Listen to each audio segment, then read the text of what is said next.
Obviously, so much talk about getting off to a better start in the first quarter. What do you think caused that? Was it just you guys being more focused? Was it something strategically? Where did you think that good first quarter came from? I think we came out with a lot of energy, great intentions on both ends of the floor. JaVale gave us a different look that I think sped us up a little bit on the offensive end, gave us a threat at, above the rim and pressure, in the paint.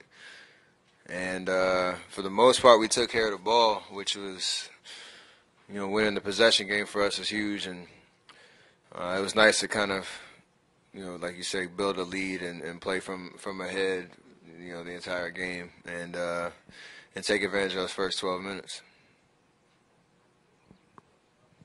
Steve was repeating plays a lot, which he doesn't always do in the regular season, maybe saves for plays.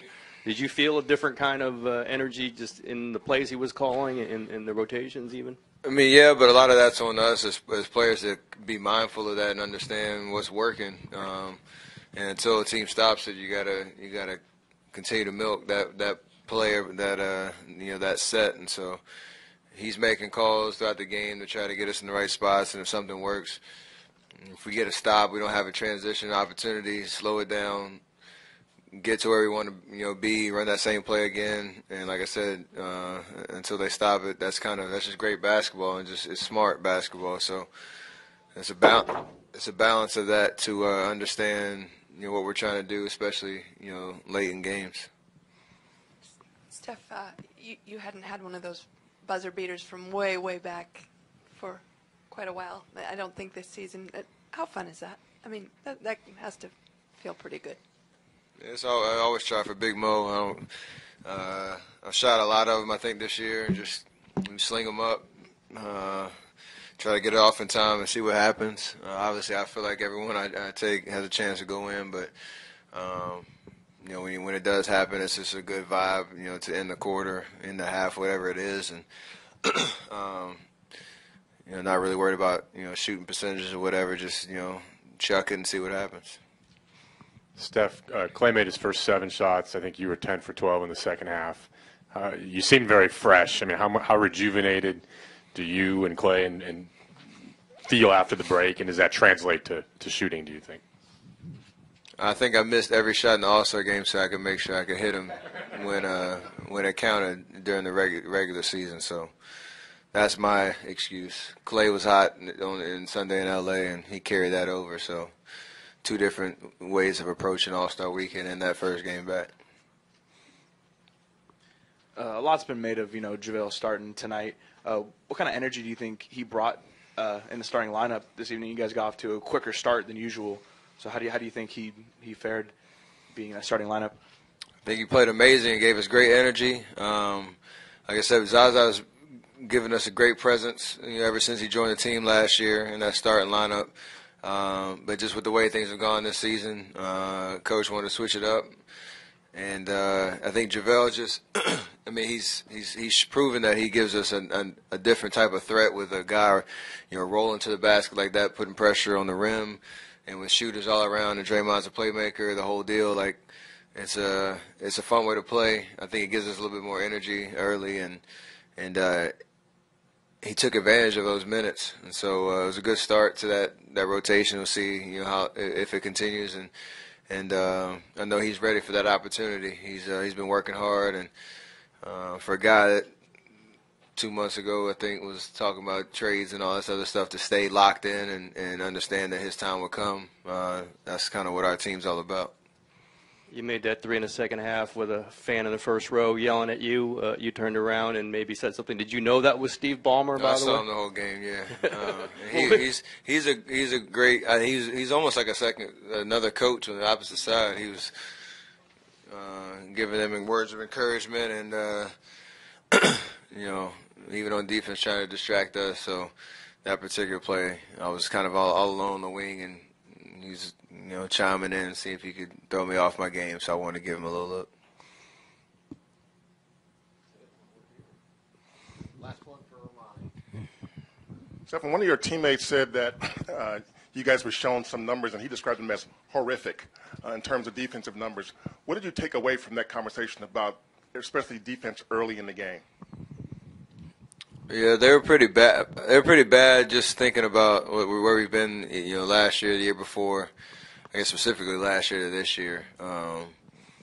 The difference that on the defensive end, we haven't really given ourselves a chance to take that next step as a team and really lock in and give our offense an opportunity to really shine and to separate us from whoever we're playing. So. I think a little bit of it is just energy and intensity and flying around on the defensive end, helping each other. Everybody locking in on the details of the game plan, not having any mental lapses. And like you said, starting games early where we know we can score. We know that's where we, our bread and butter is using the talent that we have. But if we play defense at a very high level, we understand that helps us win championships, and it hasn't been like that.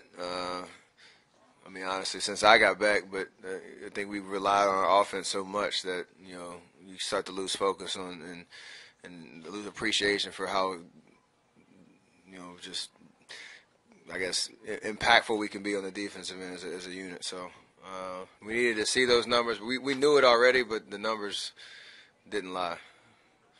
Great, thank you. Appreciate that. You guys made a starting lineup change tonight. What did you just kind of think of, the decision to go with JaVale and what it did for you guys?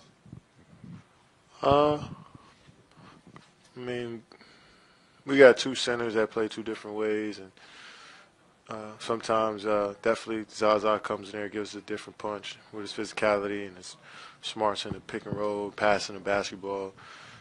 And JaVale comes in and gives us a guy that can put pressure on the rim. And Coach felt like we needed more pressure at the rim to kind of open us up a bit on the wings.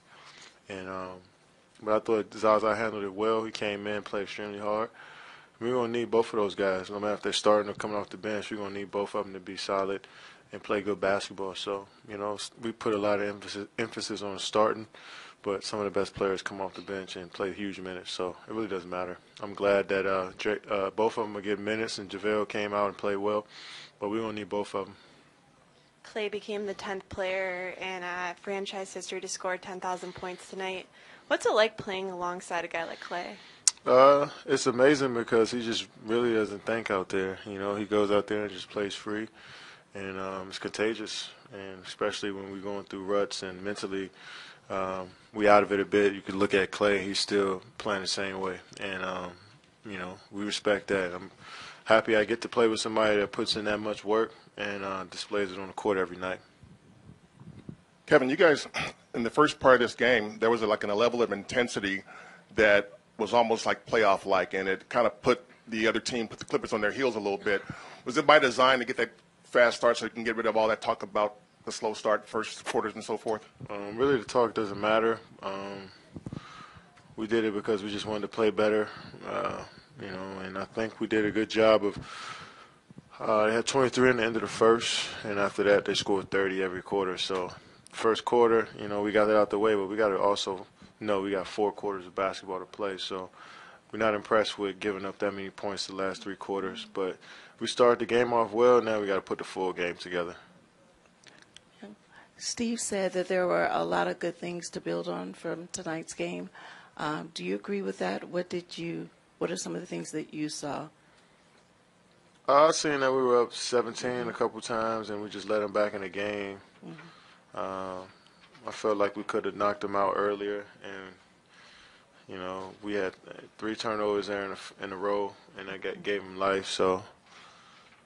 When we up that much, we just gotta be solid, make the right plays, continue to hit singles like we always talk about, and know that if we up 17, the next play we might not knock them out, but if we get 2 or 3 good plays in a row, they might be done.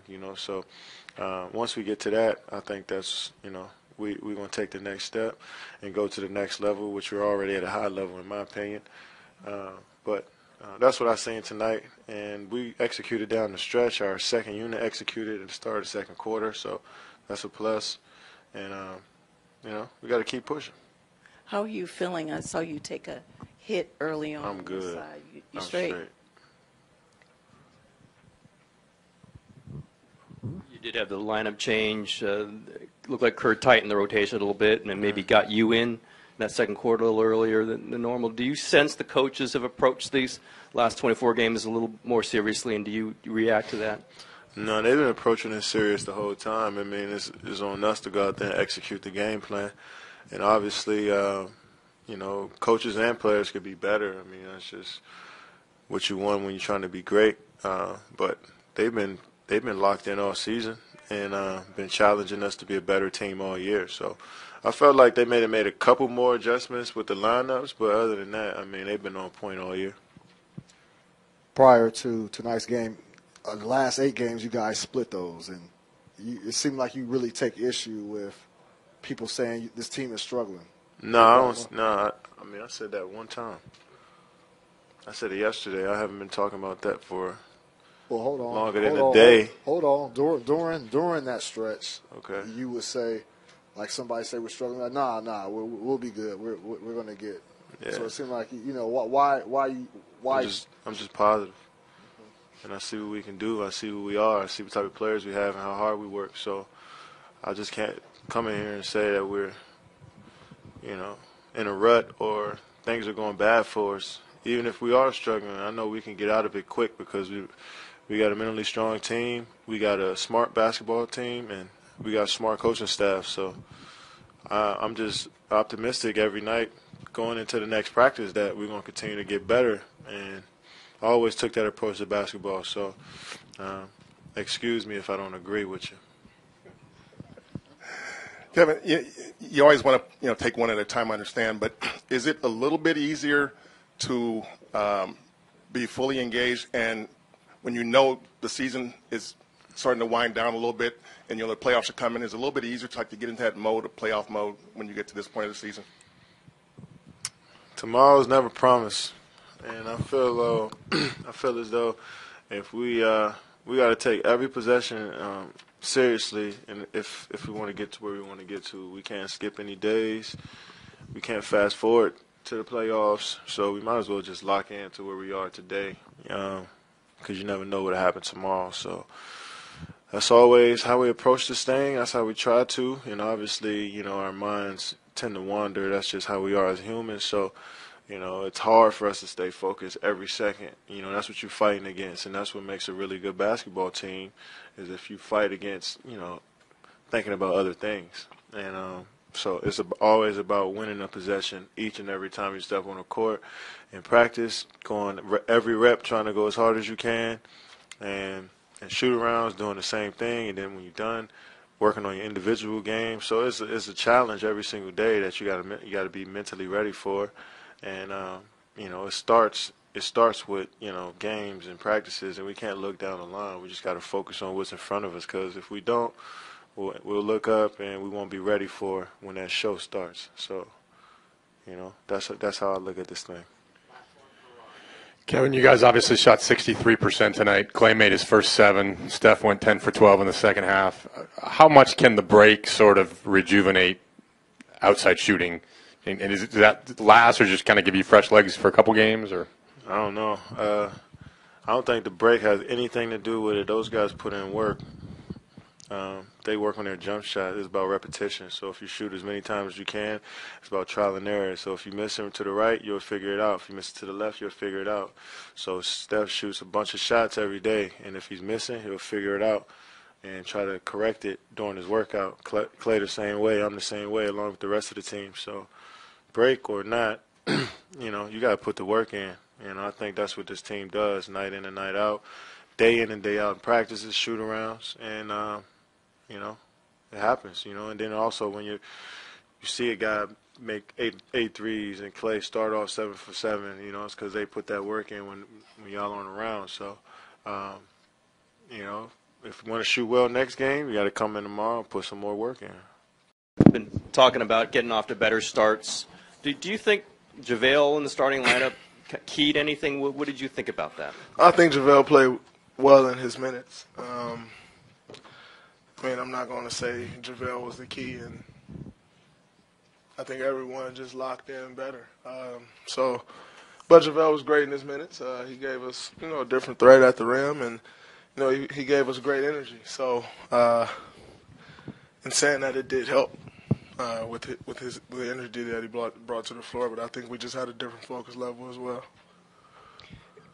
If you could elaborate on that focus level, a lot of people talked about how important it was to start well tonight. You guys really came out and did that. What did you feel was the difference generally? We were better defensively. We held them 23 points in the first quarter. That's kind of, more like where we want to hold the team now. Doing that, you got to do that the rest of the game too, be better defensively. So, but it was a better start for us. Draymond, sometimes in the past, maybe unfairly, you have sort of taken the responsibility of being the guy, saying it's up to you to create that energy. Tonight, it was there from the start. Can you tell the difference when the guys are coming with you on that energy ride? Yeah, you can definitely tell the difference. It shows up everywhere. It shows in transition. It shows, obviously, on the defensive side of basketball, body language. It shows in all facets of the game. Klay Thompson became the 10th player in franchise history to score 10,000 points. What's it like to play alongside a guy like Klay? Oh, that's great. But, it's great. Klay's a guy who goes out every night, give it 110% on both sides of the basketball. Obviously an amazing shooter, and sometimes you kind of catch some of those flurries and, you're out there, and it's great to be around. But, the basketball part is great. There's a bunch of great basketball players out there, a bunch of great scorers, a bunch of great shooters. He's an even better person, and that means a lot more. Obviously, you had the lineup change and maybe a shortened rotation and different tweaks to what the coaches did. Did you sense the coaches are kind of approaching this last run a little differently, and did it get your attention when the coaches start doing stuff like that? Definitely approaching it differently. We've kind of paced the whole way through and kind of talked about staying healthy and, just getting through season the right way and getting ready for playoffs, but we also understand that got to prepare for the playoffs. And it's 23 games now. You want to start building the right habits. Going to playoffs rolling. So I think everyone's approach is a little different. Draymond, can you sense when Steph and Klay are going to be on from the outside? They get a couple days off. Come back, Klay comes out, makes his first 7. Obviously, Steph cranked it up in the second half. Yeah, just see sometimes their aggression level is a little different. And so, Klay really had it going at the beginning. Steph kind of got it going there in the second half, and, we needed all of it. Obviously, this wasn't a perfect game, but do you think this is a good step in the right direction for you guys? As far as from a defensive perspective and your focus level? No, we're a championship team. We're not about to sit here and act like we're this battered team that had a horrible season and we're looking for any glimmer of hope. Not saying that at all. Not saying that. I'm saying that's what it kind of feel like to me. Not just you, just everyone. Not just you, just everyone. I understand we haven't been as great as most people expect and we expect, but we're still a damn good basketball team, so we don't need but it's a step in the right direction. You may get that out of someone, but I don't really roll like that. Would you categorize this as a good performance? Yeah, it was a good a step in the right direction. I think we did a lot of good things, but you can tell it's not like we're just going to wave a magic wand and be on top of our game again. But I liked our start. We got off to a better start, and for the most part took care of the ball pretty well. I thought we had a stretch there in the first half where we kind of lost focus, and that allowed the Clippers to get back in the game. We lost the possession battle, which is important to us. They got 13 more field goal attempts than us, and the same number of free throws. So, we shot 63% and at home, and the game came down to the wire. So, it wasn't perfect, but there were a lot of good things that we can build on, and I think we're trending in the right direction. You started JaVale tonight, and Zaza got some minutes, but did it seem like you got the clarity you needed on the center position? Do you see that? Yes, going it's forward? all. Yes, it's all. It was like this light just came through the clouds, and it was like, oh my God! Right. Now I know Yeah. everything I need to know. But so, more sorry, along I the lines, couldn't resist. Sorry. More along the lines, do you see, what do you see with that position going forward? Yeah, I mean, we'll see. I mean, we're just trying something a little different. That's all. And we got off to a good start, so we'll do it again Saturday, and we'll see where it all goes. And we're experimenting a little bit, and you saw we did a couple of other things as well, but we're just trying to get a little spark. And biggest thing is playing for the full 48 and staying solid and keeping our body language right and keeping our energy high. And because it takes a full effort. It's not easy to win an NBA game. It's really not, and it takes the full 48, and we're not there yet. When you say that you'll do it against Saturday, you'll go again with JaVale on Saturday? Yeah. He'll start against Saturday. So. Yeah, Steve, you kind of cut down the rotation a little bit, maybe 9.5. You did some other tweaks. Is this your coaching staff decide, okay, it's got to be different things that you're going to be for the last 24 games or so? We're just tweaking a couple things just to take a look. We started a little differently. We've rotation changed slightly. I don't think that stuff is earth-shattering, though. I really don't. I don't think those little tweaks are the difference between us performing at a championship level and playing where we've played the last month. I don't think that's. Sometimes you do something to give a little spark and maybe try to change something. But it always comes down to the same things, I don't know who the NFL coach was who said block and tackle. You got to block and tackle, You got to basketball, you got to take care of the ball, and you got to defend. And we had our moments tonight, and our talent took over, but we got some work to do still. Klay became the 10th guy in franchise history to score 10,000 points. What's it like coaching a guy like Klay? It's an absolute joy coaching Klay because he's a machine out there. You can depend on him every night at both ends. Brilliant two-way player. Usually guards the best perimeter player on the opposition. Comes down. Works without the ball, doesn't need the ball, unbelievably low maintenance, emotionally. I mean, if he has a bad game, he seems fine. If he has a great game, he's fine. He just comes to work every day. And very little maintenance with Klay, and he's fun to be around. He's got a wicked sense of humor that you guys don't get to see very often. But he's a wonderful player and just a fantastic guy to coach.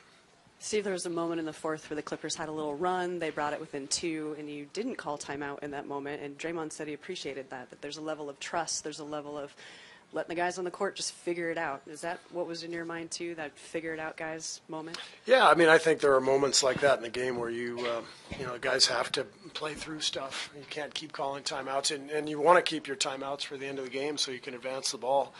And I had already used my extra one, I think, in the first half. So I wasn't going to use one there, and they figured it out well, and I thought we responded well. 4 or 5 questions, and we haven't asked about the guy who scored 44 points on 18 shots. Was this getting him into it anything you did, or was it just Steph's at this taking the moment and making the shot that he usually? Mostly me.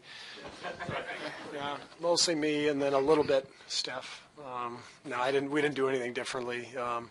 We very rarely go into a game thinking, who's going to get shots, and we know that Kevin and Klay and Steph are going to all, get the most shots, but we don't ever really think about getting one guy going, getting another guy going. We think about how we're going to attack the opposition. Maybe some play calls and stuff, but that was just, Steph having a brilliant night. You mentioned earlier before the game that you wanted to get you guys kind of rolling more in the first quarter. You guys got off to some sluggish starts, in the past. What did JaVale bring at the center position that Zaza doesn't? Well, they're very different players. I think, you guys can see that. it's just a different look.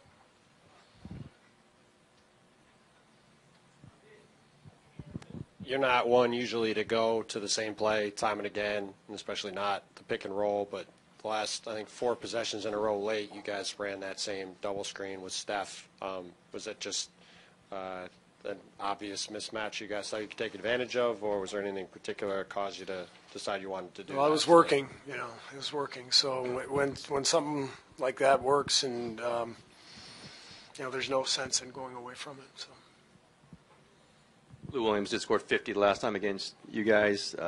Scored some points, but a pretty high volume to do it. Were there different principles involved in this one? Like, were you not switching or trying to avoid the switch with them? Were you sending extra help? I thought last time we played them, we were completely out of it defensively. We had no aggressiveness at all. I thought tonight we were better with him, even though he scored his points. We made him work harder. We blitzed him a little bit, and we stayed more aggressive on the ball with him.